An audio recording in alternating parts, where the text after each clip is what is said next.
શ્રીનગરના જ્યેષ્ઠા દેવી મંદિર ખાતે જ્યેષ્ઠા માતા જયંતીની ઉજવણીમાં એલજી મનોજ સિન્હાની હાજરી। જ્યેષ્ઠા માતા જયંતી કાશ્મીરી પંડિત સમુદાય માટે મહત્વપૂર્ણ ધાર્મિક તહેવાર છે, જે ભક્તિ અને ઉત્સાહ સાથે ઉજવાય છે।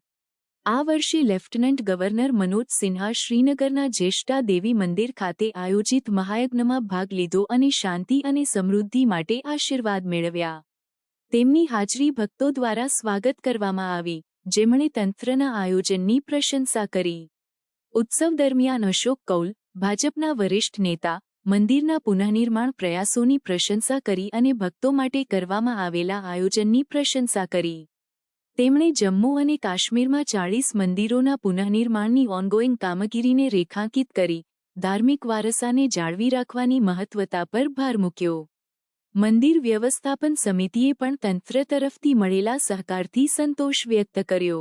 આ પ્રસંગે વિવિધ સમુદાયના સભ્યો, જેમ કે સુનીલ કૌલ, જે દિલ્હીથી ઉત્સવમાં ભાગ લેવા આવ્યા હતા, હાજર રહ્યા। તેમણે પંડિત કેલેન્ડરમાં આ પ્રસંગની મહત્વતા પર ભાર મૂક્યો અને તમામ સમુદાયોમાં સતત સુખ સમૃદ્ધિ માટે આશા વ્યક્ત કરી। આ ભેગી કાશ્મીરી પંડિત સમુદાયની ઊંડા સાંસ્કૃતિક અને આધ્યાત્મિક પરંપરાઓને પ્રતિબિંબિત કરતી હતી। જ્યેષ્ઠા દેવી પ્રબંધક સમિતિએ મંદિરના અતિક્રમણ અંગે ચિંતાઓ વ્યક્ત કરી અને મંદિર જમીનના યોગ્ય નિર્ધારણ માટે તંત્રને અનુરોધ કર્યો। તેમણે ઐતિહાસિક ધાર્મિક સ્થળોની સુરક્ષા સુનિશ્ચિત કરવા માટે તંત્રને અપીલ કરી।